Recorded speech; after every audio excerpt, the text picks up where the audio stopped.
waxa aan halkan mahad uga soo jeedinaya warin Ilaahay baa mahad leh mar labaad waxaan u mahadnaqayaa ciidanka booliska gobolka Togdheer iyo generaalka ciidanka booliska oo runtii hawshan isaga laftiisu qayb ka ah nagu hagayay qaybtiisa ka qaatay oo nagu maamulayay hawlgalkan waxaan oran karaa boqolkiiba 70 gacantaan ku haynaa labadii gaari ee ay wateen iyo gaari isaguna taakuro ahaa saddexda gaari horta gacantaan ku haynaa 19 maxbuusna gacantaan ku haynaa oo raggii hogaaminayay hawsha odayaasha leadershipka ka ah ay ku jiraan cid allaale iyo ciddii kale ee hawshaasi nala gashana ee baaristu ragaanu bartilmaameedna inuu waa jiraan oo aanu hadda aanan gacanta ku hayn laakiin boqolkiiba 75 hawshii gacantaan ku haynaa aanu ilaayo xaleeto ciidanka bilayska iyo koofiyada cusub ay ku jireen iyo annaguba iyo odayaasha marka deegaanku ay ku jireen sidii wax looga qaban lahaa shaqaaqadii ka dhacday Gumbar Libax Ilaahay subhanahu wa ta'ala waa ku mahadsan raggii falka geystay iyo baabuurtii ay ku geysteen waa la hayay raggii falka geystayna intii badneed waa la hayay wax yar baa dhiman waanu ku daba jirnaa ciddii gacan siisay iyo ciddii iskaashi siisay intaana waan ku daba jirnaa waana la soo qabanaya biidillah dadweynaha shacabkuna aad bay noola shaqeeyeen xuqaashi iyo odayaashu waana mahadsan yihiin aad bay ciidamada bilisku ilaa xaleeto shaqeeyeen aan raahdo ciidamada qaranka militariga koofiyada casta ninna baxsan maayo intuu sameeyo wax aanu xaq u lahayn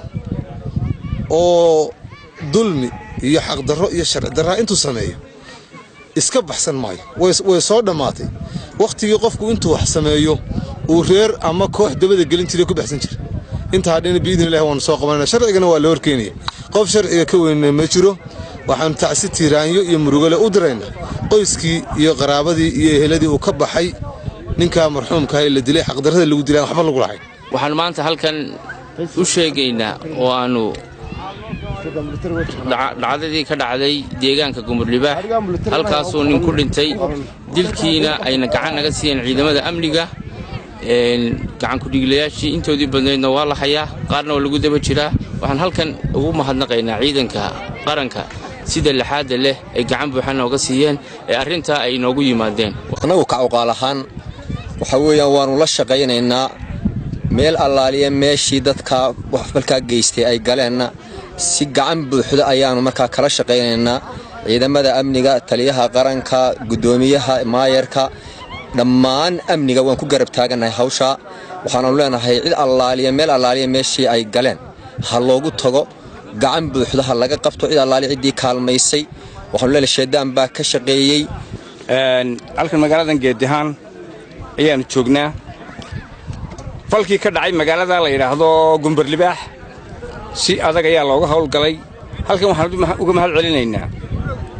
maayarka taliyaha qaybta saraakiisha ciidanka kuwa qaranka iyo kuwa bilayska sida adag ay noogala shaqeeyeen ilaahay mahadi kiiskii uu soo ururay intii baday dadkii waa la hayaa intii dibana waa lagu daba jiraa hawlgalka ciidanku sameeyay aad iyo aad baan ugu taageersanahay waxaan u malaynayaa dadku deendhahooda waxbay ku arkayaan militariga iyo bilayska iyo maamulka dhammaantii gobolku sida uga qayb qaatay ee dadka gacan bira ugu qabtay Soomaalidu waxay ku mahamaadaan oo kale ay oran jirtay ku quusa quraajo waxaanu leenahay dadka kibraya ha ku quus qaateen waxa haday ka kaaftoomi waayaan dhibaatooyinka noocaas ay gelayaan